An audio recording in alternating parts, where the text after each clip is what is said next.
बिस्मिल्लाहिर्रहमानिर्रहीम। अस्सलाम वालेकुम। मैं हूं गुलफाम चौधरी। आप देख रहे हैं मेरा फेसबुक पेज और यूट्यूब चैनल। पाकिस्तान की सियासत में आमतरीन डेवलपमेंट्स हो रही हैं और मुसलसल डेवलपमेंट मुतवक्के हैं। हर आने वाला दिन पिछले दिन से ज़्यादा अजीब तर होता जा रहा है, क्योंकि पाकिस्तान की सूरत हाल दिन ब दिन बदल रही है। इस हवाले से हमारे साथ मौजूद है सिद्दीक जान साहब। उनसे जानते हैं कि पाकिस्तान की सियासत में कौन सा बौछार आने वाला है और क्या डेवलपमेंट मुतवक्की है। सिद्दीक जान साहब से बात करते हैं हमारे साथ। जब 2 दिसंबर को इमरान खान साहब की बहन डॉक्टर उज़मा इमरान खान साहब से मिलकर आई तो उनकी आंखों के अंदर नजर आ रहा था कि उनकी आंखों के अंदर आंसू हैं। नजर आ रहा था कि वो अपने आंसू को कंट्रोल कर रही हैं, वो अपने आसाब को कंट्रोल करने की कोशिश कर रही हैं, मजबूत रखने की कोशिश कर रही हैं। वो बहन है, वो अपने भाई को देख कर आई थी कि वो जिस तरह से इमरान खान ने बताया कि मुझे कैद की तन्हाई में रखा गया। तो मसला ये है कि बहनें तो इस तकलीफ में हैं कि हमारे भाई को कैद तन्हाई में रखा गया, लेकिन उनके भाई के नाम पे जिनकी लीडरें मिली हुई हैं, जिन्होंने वोट लिए हुए हैं, जिनके पास ओहदे हैं, क्या उनके चेहरों पे भी वो दर्द नजर आता है? यह है वो सवाल जो मैं आपके लिए छोड़े जाता हूं। आप बताएं कि आपको किस किस के चेहरे पे वो दर्द नजर आता है इमरान खान के लिए, जो उनकी बहनों के चेहरों पे दर्द आपको नजर आता है।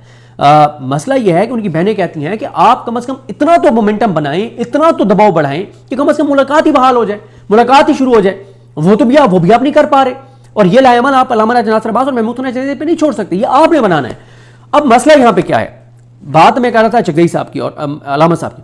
अब हालत यह है कि कल अलामा राजा नासिर अब्बास, जिनकी कोई फर्ज नहीं था उनके ऊपर, उनकी कोई जिम्मेदारी नहीं थी, वो इमरान खान की बहनों के साथ इज़हार यकजहती के लिए गए थे। उनके ऊपर टॉर्चर हुआ, उनके ऊपर भी हमला हुआ, उनकी आपने देखा कि जो उनके साथ हुआ वो आप मनाजिर देख चुके हैं। लेकिन आज जो बदतरीन सरेंडर तहरीक इंसाफ ने आज किया है, इतना शर्मनाक सरेंडर, इतना शर्मनाक सरेंडर, इतना शर्मनाक सरेंडर कि आपने तो इस निजाम की इस चीज को नॉर्मलाइज कर दिया है कि इमरान खान की बहन के सर से दुपट्टा खींचा गया और उनको गिराया गया।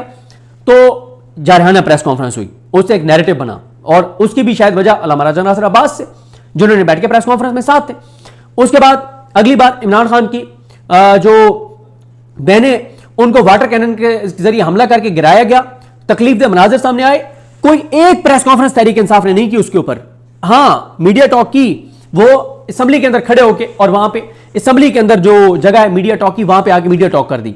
अब तीसरी बार इमरान खान की बहनों पर और अल्लामा राजा नासिर अब्बास पे हमला हुआ है, उनके कारकुनान पे हमला हुआ है, उनको गिरफ्तार कारकुनान को किया गया, उनको पुलिस वाले गालियां दे रहे हैं, उनकी तजलील कर रहे हैं और कह रहे हैं कि इनको सड़कों पर लिटा दो। पता नहीं उनके साथ और कितना टॉर्चर किया गया होगा, उनके इमरान खान की बहनों के साथ क्या हुआ, अल्लामा राजा नासिर अब्बास के साथ क्या हुआ। और आज बुध के दिन पूरा दिन कोई एक प्रेस कॉन्फ्रेंस तहरीक इंसाफ ने नहीं की, पूरा दिन कोई एक प्रेस कॉन्फ्रेंस नहीं की। मैंने किसी से चेक किया, मैंने कहा प्रेस कॉन्फ्रेंस नहीं हुई। उन्होंने कहा जी अल्लामा राजा नासिर अब्बास क्योंकि हॉस्पिटल है, उनकी तबीयत ठीक नहीं थी तो वो हॉस्पिटल गए, तो इसलिए प्रेस कॉन्फ्रेंस नहीं की। भाई अल्लामा राजा नासिर अब्बास के ऊपर तो हमला हुआ है, प्रेस कॉन्फ्रेंस तो आपने करनी है, तहरीक इंसाफ ने करनी है। उन्होंने क्या प्रेस कॉन्फ्रेंस करनी है? मसला यह है, मैं आपको बार बार बता रहा हूं, जो तहरीक इंसाफ के अंदर लोग ये कहते हैं ना पीटीआई के कारकुन के फौरी तौर पर कॉल दे देनी चाहिए और ये वो, मैं अक्सर ये कहता हूं कि सबसे बड़ा मसला तो तहरीक इंसाफ की इंटरनल क्राइसिस है। इतनी तहरीक इंसाफ की इमरान खान की और एस्टैब्लिशमेंट की लड़ाई नहीं है जितनी तहरीक इंसाफ के अंदर ग्रुपिंग और लड़ाइयां हैं। और मैं आपको बार बार कहता हूं कि इस वक्त अगर किसी एक पार्टी के हवाले से इमरान खान सोहेल अफरीदी पे डिपेंड नहीं कर रहे, पार्टी के हवाले से इमरान खान अगर इस वक्त किसी एक शख्सियत पे डिपेंड कर रहे हैं पार्टी के हवाले से, तो उनका नाम है सलमान राजा साहब, जिनको इमरान खान साहब इस काबिल समझते हैं कि वो मुखलिस हैं, वो स्ट्रांग हैं, वो कंप्रोमाइज नहीं होंगे, वो मेरा सौदा नहीं करेंगे, मेरी पार्टी का सौदा नहीं करेंगे, इसलिए इमरान खान उनके ऊपर डिपेंडेंट है, उनको सेक्रेटरी जनरल बनाया। लेकिन जितने वो मुखलिस हैं उतने ही वो तंजीमी तौर पर कमजोर हैं, उतने ही वो तंजीमी तौर पर कमजोर हैं। आज ये सारा किसने करना था? ये पार्टी के सेक्रेटरी जनरल का काम था कि भाई आप प्रेस कॉन्फ्रेंस करें, आप बताएं कि ये चीज नॉर्मलाइज हम नहीं होने देंगे। सलमान राजा साहब की अब आप सुन लें जनाब, कि जिन पे इमरान खान डिपेंड कर रहे हैं वो उनकी तंजीमी तौर पर आप सूरत हाल देख लें कि 2 दिसंबर को इमरान खान कहते हैं कि आप पोलिटिकल कमेटी तश्कील दें। 10 दिन बाद वो 12 दिसंबर को पोलिटिकल कमेटी तश्कील देते हैं और आज 17 दिसंबर गुजर गए, अभी तक पोलिटिकल कमेटी का इजलास नहीं हुआ। यह है हालात और सूरत हाल सलमान राजा साहब की। यह है सलमान राजा साहब की माशाल्लाह तंजीमी, उनकी सोच और अप्रोच और उनकी इमरान खान जो उनके ऊपर डिपेंड कर रहे हैं, उनकी इमरान खान के लिए सोच और इखलास उनका यह है इमरान खान के लिए कि जो इमरान खान उनके ऊपर बहुत डिपेंड कर रहा है कि आज तक वो पोलिटिकल कमेटी का इजलास नहीं बुला सके। और जो आज तहरीक इंसाफ ने बुध के दिन शर्मनाक सरेंडर किया है, इससे ज्यादा एस्टेब्लिशमेंट को क्या फेवरेबल सूरत हाल मिल सकती है कि अडियाला के बाहर तीसरी बार इमरान खान की बहनों के साथ जो कुछ हुआ और अल्लामा राजा नासिर अब्बास के साथ जो कुछ हुआ, तहरीक इंसाफ एक प्रेस कॉन्फ्रेंस नहीं कर सकी, कोई उसके ऊपर वो रिएक्ट नहीं कर सके, कोई वो नैरेटिव नहीं बना सके। और उसका जवाब क्या दिया?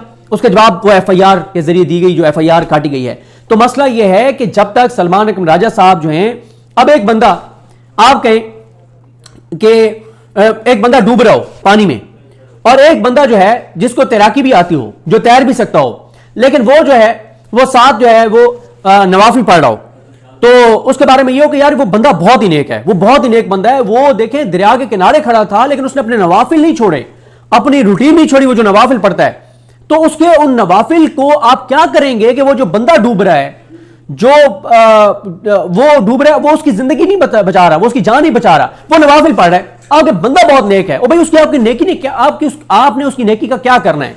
जब सलमान अकबर राजा साहब पार्टी के इंटरनल इख्तिलाफात खत्म नहीं करवा पा रहे, जब वो पार्टी के अंदरूनी मामलात को स्ट्रीमलाइन नहीं कर पा रहे, जब वो पॉलिटिकल कमेटी का इजलास नहीं बुला पा रहे, जब वो कुछ स्ट्रॉन्ग लाएअमल इमरान खान से मुलाकातों के लिए मजबूर करने के लिए निजाम को नहीं दे पा रहे, तो सलमान अकबर राजा के खिलाफ को इमरान खान ने क्या करना है? तो ये एक बड़ा सवाल है कि वो सलमान अकबर राजा साहब जिनके अंदर अहलियत भी है, सलाहियत भी है, इखलास भी है इमरान खान के लिए, वो सारी बातें अपनी, लेकिन उस इखलास का आपने क्या करना है कि आज पूरा दिन वो कुछ भी नहीं कर सके, वो कोई एक्टिविटी नहीं कर सके।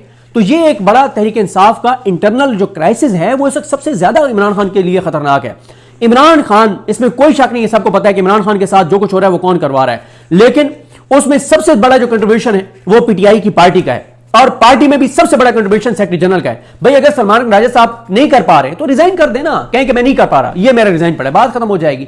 जब इमरान खान आप पे डिपेंडेंट है लेकिन आप कुछ भी नहीं कर पा रहे, तो आपने चार डालना इमरान खान ने आपके इखलास का, कल को अल्लाह ना करे कोई ऐसा सानिया हो जाता है, कोई ऐसी चीज हो जाती है, तो फिर सलमान राजा साहब की सेक्रेटरी जनरलशिप तो बच जाएगी।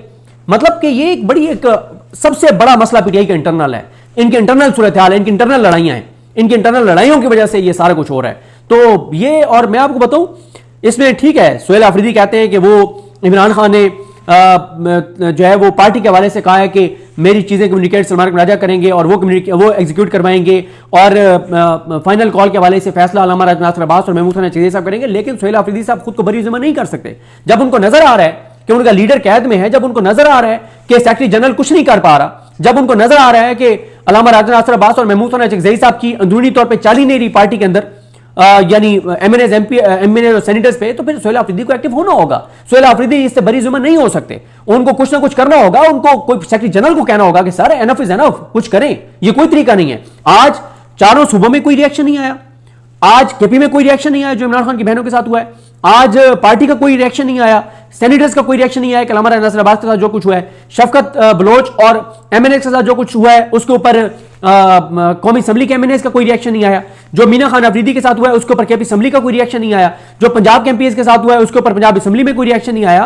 तो ये इस तरह से अगर चीजें चलेंगी तो कोई ना कोई इमरान खान की रिहाई होनी है, ना कोई और बात होनी है। देखें इमरान खान डटा हुआ है, कौम इमरान खान के साथ खड़ी हुई है, मसला सबसे बड़ा लोगों का पीटीआई की लीडरशिप पे एतमाद का है कि उनको इन पे एतमाद ही नहीं है, ये अपने खुद लोगों के एतमाद को ठेस पहुंचाते हैं। जो आज शर्मनाक इन्होंने सरेंडर किया है पूरे दिन में, एक लफ्ज नहीं बोले, तो इस तरह से तो चीजें नहीं चल सकती जिस तरह से सलमान राजा साहब चलाना चाह रहे हैं, और फिर कोई और भी बात नहीं कर रहा पीटीआई के अंदर। तो मैं ये समझता हूं कि मैं, चाहे इमरान खान साहब की बहनें इसकी तरदीद भी कर देंगी, शायद वो नहीं चाहती कि मतलब पार्टी के हवाले से उनसे मंसूब कोई चीज़ हो, लेकिन मैं आपको पूरी जिम्मेदारी से बता रहा हूं कि उनका ये शिकवा है, उनकी ये शिकायत है, उनकी ये नाराजगी है कि पार्टी।